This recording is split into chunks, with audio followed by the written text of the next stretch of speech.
Welcome everyone to our Power Thinking, rejuvenating your amazing mind training for Wednesday. It is May 20th, 2026, almost the end of May. And for those in the United States, we still have a holiday weekend this weekend, long weekend, and it's Memorial Day. So uh, this month has moved by very quickly, like every single month, every single week, every single day. And we want to make sure that we're optimizing every minute that we have available, and we have enough minutes to do what we need to do.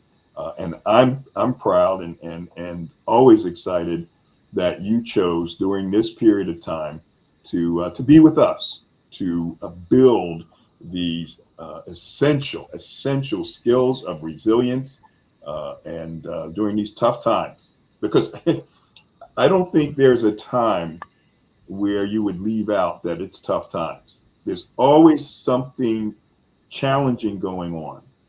There's always change, which in and of itself is a challenge. There are always setbacks going on somewhere in the world. As we speak, millions and millions, if not billions of people, are not where they want to be.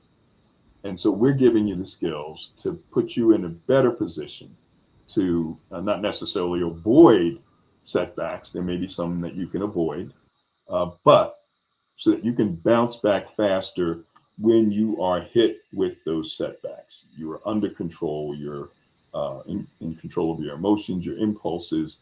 You have this deep rooted belief that no matter what's going on, you can make it, you can move through. There's going to be a successful outcome. So these are the things that we help you with here at Power Thinking, and I'm just so proud that you are with us, and we have this opportunity. We've had it since 2018, and many of you have been with us since that time. I'm joined by, and once a month we try to do this. I'm joined by David Jones, who is my co-host today, and is the co-founder of the Hello LLC, and their complete focus is on helping people to optimize AI, which is kind of top of mind for folks. And while it may be top of mind for many people, and it should be for just for everybody, um, there are some challenges, and most of the folks where it may be top of mind are not using it. What's going around in their mind is the fear of losing a job, and not being able perhaps to find another job in their particular area. And it is moving fast. If you go back just 4 years ago, I don't think there was much talk about AI. But I'm going to bring up David Jones. David, welcome to you. Thank you for joining us. But let's start with that. Um, 4 years ago, were you talking about AI? Were you as involved as you are today? And what do you say about the rest of the population? And thanks for joining us. Absolutely. Well, first of all, Stanley, thank you for having me on your amazing show.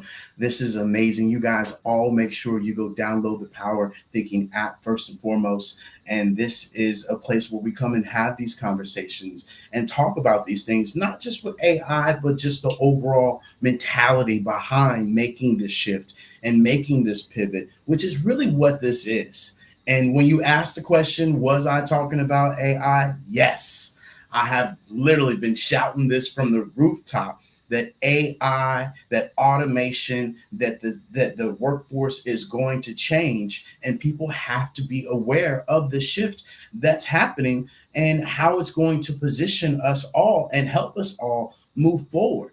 And we were Mm. just talking about this beforehand. There's two types of conversation when we talk about AI. There's the employer talking about it, like, oh my God, is my job going to be here? Is it not? For you, you should be finding out how to implement AI in your current job position right now and saying, hey, this is what I developed. So when they do go to hand over that pink slip, hey, we're not firing so and so because they actually know this AI and they've actually been bringing some of these things and they could probably help us with that. For an entrepreneur, absolutely. No overhead, no HR, no coffee, no pizza party, no problems, and 24 hours working. Yes, they're going to implement this AI. And right now, we're just talking about the actual, what you can't touch AI, the task working. Wait till these robots show up to this interview, and now you're walking out and they're unloading a truck full of robots. And so Mm-hmm. this is where we really have to be aware and call it what it is. Yes, we are shifting. We're moving and we're transitioning from this old, outdated, crusty, dusty 2D platform that we're utilizing to this 3D immersive experience and engagement. Just like I shared yesterday, your phone is about to be gone.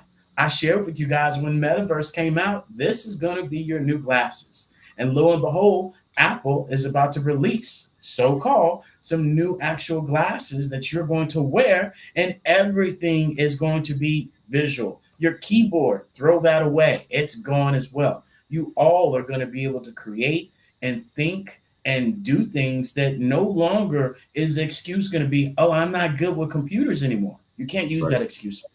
That Yeah. that excuse is gone. And so utilizing AI is something that we all have to really be able to focus on, no matter what your age is, because I'm here to tell you, it's copy, paste, drag, drop. If you can't read and you can't comprehend, then we got more trouble than AI, right? We need to go ahead and Yeah. put your driver's license back. Now you are in. Where are you located right now as we speak? Right now, I am blessed to be in Bangkok, Thailand, as a digital nomad for the last 4 years. We lived in Colombia, Mexico. Now we live in Thailand. So I'm on Thursday You're compared to your Thursday. Wednesday. You're Thursday about 9 or so in the morning. Yes, sir. Fantastic. So here's what I like to do. Number one, your thoughts about what we shared with limiting beliefs. There was a video that we shared that talked about these 4 core beliefs that may be limiting us, right? That there's only one truth. We feel that it's only our truth, and whatever we believe is right, and if whatever someone else believes, in many cases it can be wrong, and that's kind of the part of the political divide and so forth that we just can't bridge that gap. There's another limiting core belief: we can't get what we want. Now, you probably, as you were moving around the world, that's what you wanted, you and your wife, and I'm sure there were relatives that said to you, "You can't do that." You can. You said, "Oh yeah, we can do it, and we're going to do it." So you went beyond and challenged those limiting beliefs, and there are probably still people that think that even though you did it, and go, "Oh, I can't do that," and then that beliefs are not a choice. That the people limit themselves to feel that the beliefs are not a choice. It's somehow we grew up and this is what we've come to believe, about religion, about politics, about ourselves and our abilities, and that's not negotiable. We can't change that, but we can change our minds, right? And then finally, what was mentioned in the video is that you have to see something to believe it. You have to actually have experienced Thailand to be able to say, yeah, I can do Thailand. But you believed it before you even did it. So can you comment on the limiting beliefs from that perspective briefly? And then I'm going to go to our audience. I see Carla Hill there. I saw Bill Peterson. Bill, come on back. In another couple minutes, we're going to go right to you. Okay, David, go right ahead. You bring up a great point, especially moving from the AI and just talking about just doing what we did. When we first, started our business, we were, at the house. COVID had just happened, and I had one of our clients say, "Hey, you should move to Colombia." And Tara start pulling up the numbers, and we start doing more research, and we start looking at it, and it was like, let's do it. And we did start telling our family like, "You're absolutely crazy. What about this? What about that? What about this?" And it was just a broken mindset, really, at the end of the day. And this is what I share with people: stop allowing other people's doubts, fears, and traumas be yours. And a lot of the times we grow up with those traumas and dramas, and we don't discover who we are and who we can become because of our family, because of what they say and who they judge you by. And I'm here to share with you guys all: how you do one thing is how you do everything. So when we do talk about AI, when we do talk about traveling, when we do talk about our business, it's showing up and it's believing in it and it's doing it until it gets done. And that's what we share with people. We're not going to stop until it gets done. And making this travel and being able to, believe in things that other people couldn't believe that we could do. Prime example, as the second one, we can't get what we want. Would I love to be, in this high rise in Bangkok looking over everything? Yeah, but I'm here and I love the place that I'm in. You can't get what you want. And a lot of the times, because we can't get what we want, we don't go in after it because we can't get that particular thing. And as we shared from the beginning, you get what you want, and then you discover, oh, I've got to Bangkok, but you know what I really discovered is getting here to Bangkok and the traveling and the moving and going to Houston and realizing why I don't want to go back home and why I don't want to stay in America. And then coming over here to Bangkok and going through the transition, now being here a year and seeing the whole transition. And so that is where, the beliefs and the choice that you make changes your choice, changes your decision, changes who you really are. And then seeing is believing. And as I share with people from coming out of high school, stay true and everything in life will come true.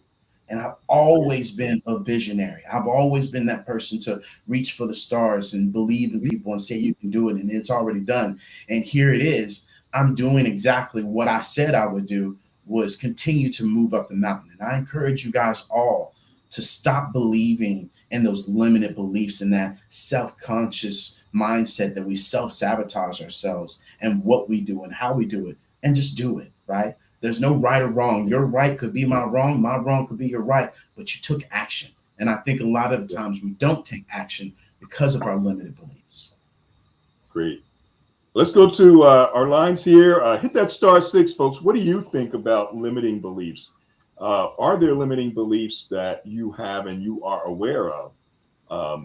Or do you feel that there's no limits? What do you think about the video that we shared? Hit that *6. And Bill, certainly come back up. We have Carla Hill, who's on first.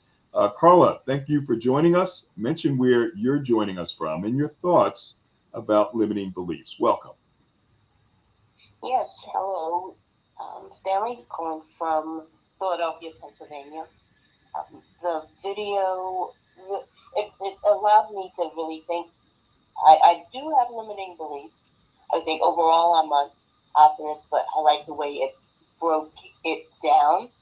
Just in the case of AI, where both things could be true, right? There's some people I come across that absolutely believe AI is the greatest thing since sliced bread. But there's others, oh, this is going to be horrible.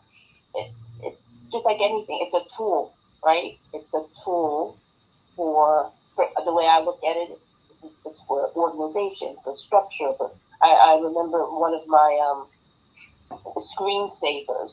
I love cities. I'm born and raised in New York. Went to undergrad in New York. I live in Philadelphia now, and I said, oh, I see a lot of background scenes with rural things, and like, no, but I like this. So I told the guy, give me a city skyline with both Philadelphia and New York.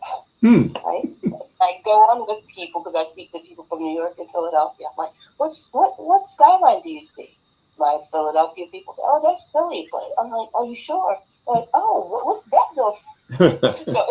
So it's my imagination because I see myself as a product of both. Right. And so I love it as that creativity, right? And to that fourth limiting belief, if you can imagine it, and that's what I see AI as, that tool that allows me to really not be bogged down in all of the details and the structure that it takes to come up with a proposal like you talked about. Yeah. I could think about content, and quite honestly, that's as a person that plays both sides of the field, meaning workforce, employees represented, as well as individuals. And what I've seen in the education sector, universities, I think are really kind of slowing down the process for students. I notice when I interact with students, and I'm like, oh, how do you use AI? And they're like, oh, I don't use it to cheat. But I know that that's the culture of the educators, and I understand it. Right. in that they want them to learn, right, on top. So but they have, but that's the input for the workforce, and the workforce is looking for you to bring the tools and your creativity. So it's really a big disconnect. So, Yeah. So those are my thoughts. Thank you for allowing me to share. Great. Thank you, Carla. And we're going to go next to Greg Jones. Anyone else, feel free to hit that *6. Love to hear from you as well. Greg, thanks for joining us. Mention where you're joining us from and your thoughts about, sounds like your grandson's on. Yeah, I got all three. Actually, I got all three here. Oh, good. Good. Say hello real quick. Say hello. Say good evening. Good evening. Good to hear from you. Ariel, who is 9, Gregory, who is 8, and Amari, who is 4. All right. Yeah. Hanging Good. out with me right now. Good to talk to you all. They're going to remember this. Yeah. Granddad, he used to have us on his phone line talking about resilience. So Absolutely. And it's the right age to learn about it too. yeah. Well, I'll share very quickly. But I hate to do this, but since you started it. So on Monday, I turned a nice milestone age, and there was a big Zoom that it was a surprise Zoom where I had, of course, my children, had grandchildren, I had nieces, nephews, great niece, and they would share stories about me, as we were growing up, and if we were going to, let's say, Disney World, and we're driving, that they had to be quiet because I was on the phone on a conference call doing business. Uncle Stanley was doing business. So your grandchildren are going to have some nice stories growing up. Go right ahead, Greg. Absolutely. Thank you. They said, Grandpa, do you do anything other than work? There it is. But limiting beliefs do just that. They limit. And, a lot of it is as a result of, inadvertently, when we're raising our kids and our parents are looking out for us, they don't want us to, get involved in bad or dangerous circumstances, situations that happen in life. So a lot of it is based through caution and through protection, and even what we call false evidence appearing real, which is fear. Yeah. One of my mentors, he explained to me, though, in terms of performance, he said, in terms of your performance, especially in business, you can never outperform your belief level. Wow. So you always have to check what is called your BS, right? Yeah. Don't listen to the BS. Increase your BS, which is your belief system. And, continue, especially with self-development and self-improvement. Yeah, love it. As Calvin would say, I am complete. Thank you, Greg. And grandchildren, good to see you. Good to talk to you. Good to hear from you. Listen to your grandpa. So thank you. All right, David, your thoughts. I love the fact of, not allowing your limits to be capped, and you control your limits. And the greatest thing that he said was, a lot of people have this BS, and we all know what that BS is, but you need to up your BS, which is your belief system and how we believe ourselves. And that's the one thing that I talk about continuously, is the meditation is key. Talking to yourself, being able to believe in yourself and not worrying about what other people say, not believing what your grandma, your mama, your daddy used to say back in the day. Who are you now? And a lot of the times we allow our friends, our family to pull us back down, the crap in the bucket, when that's not who you are now. A lot of us allow our parents and friends to take us back there when they haven't spent nowhere near the amount of time away from you that you have been out doing what you are doing now and creating who you are. And something that somebody shared the other day, we always talk about the PTSD, but we never talk about the post-traumatic growth. We don't talk about the growth that we've overcome and how we overcame that. We always talk about the pain. And even when you talked about earlier, right, of the AI, is it going to do this? Is it going to do that? It's what energy, what vibration are you bringing to the table? And how are you thinking about these things? Because that's really going to create your whole entire world and give you your limits and give you what you can and cannot do, what we think and how we think. And that comes with the children in the car right now. The most impressionable age is 2 to 6 years old.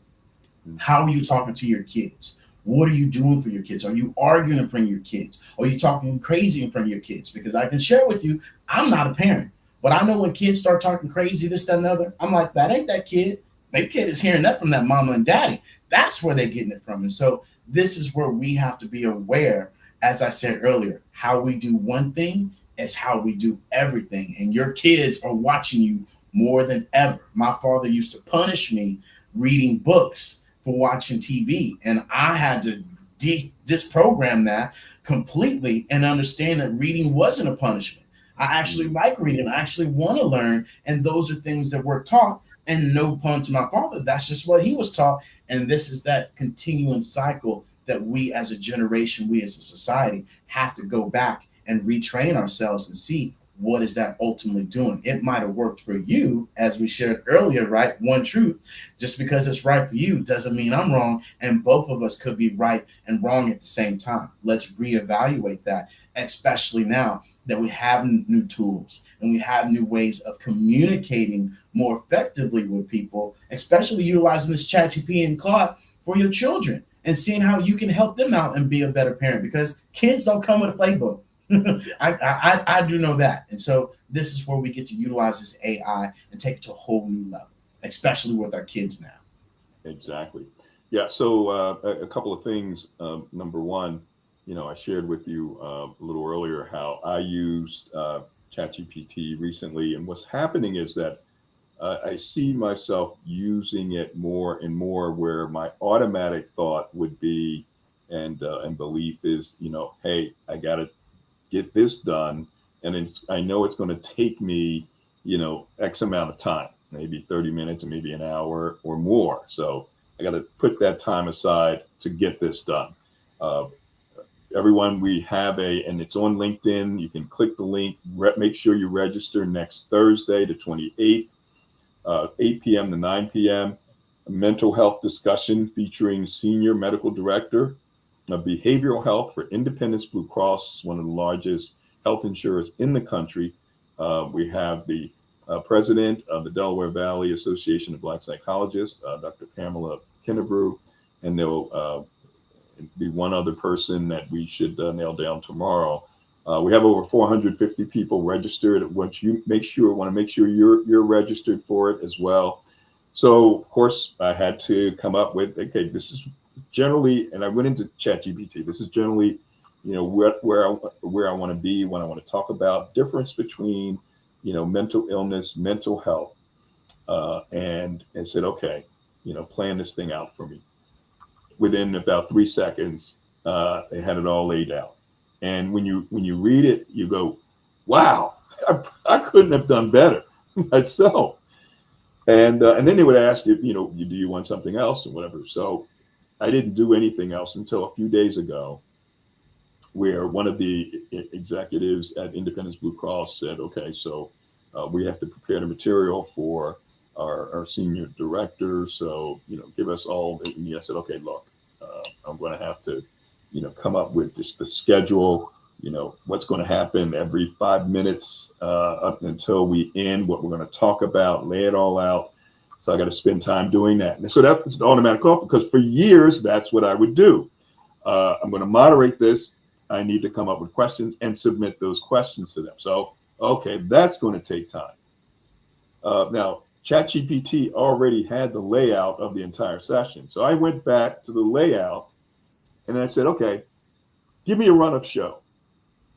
2 seconds, pow, run of show. And it just was perfect. Yeah. And I said, okay, well, how about this? Give me moderator questions. Pow. 3 seconds later, moderator questions. It's all done. It's unbelievable what can be done. And it is our own limiting beliefs about whether, we should rely on something like this to produce what we can produce. And the fact of the matter is that in many cases, it produces them even better. Now, just last night, I was looking for, it would take me quite some time to find the right video with the right vibe. And for the first time, David, last night, I said, oh, you know what? Because it usually takes me, it take me 30 minutes, take me an hour, because I got to find the right one. Like, wait a minute, ChatGPT, AI. All right, I want a video under 5 minutes long that focuses on limiting beliefs. And I don't want one that only has 4 views or so. I want one where at least have 2,000 views. Laid it all out, and pow, they gave me about 4 choices. Now I picked one. Now, this is where, we have to kind of make sure we're still in the process, because I picked that video that you all saw. And then I looked at it again in the morning and I think, not quite what I like. I was thinking about changing it. So we don't want to have AI just completely run away with, what should be done. We still need to be checking on it. What are your thoughts? You just demonstrated the simple fact of you getting out of your own way and you allowing yourself to delegate, and you being able to get rid of the stress, and you not having to set aside that time of 3 hours, 4 hours to plan this, write it all out, scratch this out. Oh no, I don't like this. Oh no, I don't like that. And this is the great thing about ChatGPT and all of these learning language models, that as you continue to utilize this tool, it's going to start learning your style, your way, and it's going to get even better. And you being able to go and ask and being able to find these YouTubes is no different than you going into old school Google and pulling up and finding other articles and reading 100 million articles and copying and pasting it and putting it all in one article and saying, oh, I'm done. And then going over to YouTube and taking hours going through that. Who wants to do that? Nobody does. And this is the evolution of what AI has done. And as I shared earlier, this is now an artist that used to paint with their fingers, as you used to go to Google and do all this searching. Now, hey, there's this paintbrush. Ooh, this paintbrush can get me in this crevice and it can do this. And there's this bigger paintbrush that can get all of that instead of me doing my whole entire hand. This is no different. And just like they said that cars would be the end of us. Try walking somewhere today. You ain't doing it. They said the internet would be the end of us. Take your phone away from you right now and happy. I know I was crying 2 days ago when I didn't have the internet. You can't live without it. So this is once again another reason for people that have that energy. And yes, look, AI, society, human, is it going to take over this? We don't know. We could be wrong. We could be right. But I do know AI on this side for business, where I'm not spending hours upon hours trying to do this thing and create this thing, and I'm not good at this, and I can ask an expertise that's good at it. Why not? And this is that limiting belief of doing something different because you are accustomed to that pattern that you used to do. And this is where people have to understand you are adjusting your patterns. It ain't got nothing to do with AI. This has everything to do with you doing something different and you understanding how that different can help you out, just like going to the gym. You step out the gym. Oh my God, why didn't I go to there's a new machine in the gym that now it gets this muscle and that muscle, and I don't have to do all of that. Ta-da. This is the mindset and the limited beliefs that we have to get out of our own way, because it ain't got nothing to do with AI. It's us. And that's what. And how do folks get in touch with you as we wrap? You can come and talk to us at the hellollc.io. Go talk to our amazing agent, Izzy, and she's going to be able to direct you to whatever you want. Go get our free downloads. We utilize AI like no other. We just don't talk about it or create it because it's the next cool thing. Go and talk to Izzy. I promise you, you'll love it. The hellollc.io. Fantastic. Now, someone just posted, but isn't there a good, the bad, and the ugly to all things? I think that's absolutely right. But does that mean we don't, pursue the good? And we see it all the time. We see it in the human race. There's the good, there's the bad, and the ugly. We find a way to continue to to improve upon the good. And then we have to do something with the bad, and we have to do something with the ugly. That will always be with us. The ugly part of AI is, it is going to replace, it is replacing people, and it's going to happen even faster and faster. We don't know where that's going, but while we are still here, and while it is still here, let us, leverage it for our benefit. So we leave you with that. Everyone, thank you very much for joining us. And remember, since we spend all of our time thinking, these 50,000 thoughts a day, we must think with power and utilize power thinking. So I'll say some brief goodbyes to the folks like Sharon Smalls and Carla Hill and Claudia Nesmith and Shanna Pearson. Bill Peterson, you are still there. I see Transformative, Layla Llewellyn, Linda Gray, good to see you. Regina Carlua, good to see you. I haven't seen you in a while. Make it a great one, everyone, and a great Memorial Day. We'll talk to you again next week. Goodbye. All right, David, thank you again. And Tara, who came in and said a few words. So we appreciate you both for what you're doing to change the world from a different part of the world, which is amazing in and of itself. Take care, and we will talk soon. Thank you. Yes, sir.